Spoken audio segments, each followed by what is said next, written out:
एक पळी तेल टाकलं, आलं, लसूण, हिंग, जिरे, खोबरं, हळद, मिरची पावडर, काळा मसाला, कोथिंबीर, मीठ सर्व परतून घेऊ.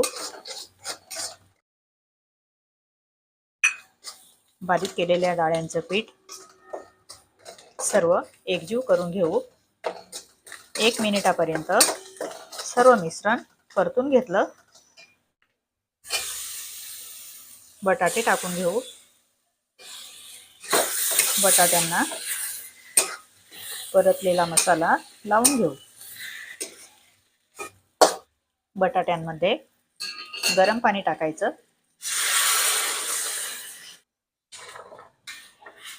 बटाट्याच्या भाजीला उकळी आली. भाजीवर झाकण ठेवायचं. झाकणात पाणी टाकायचं.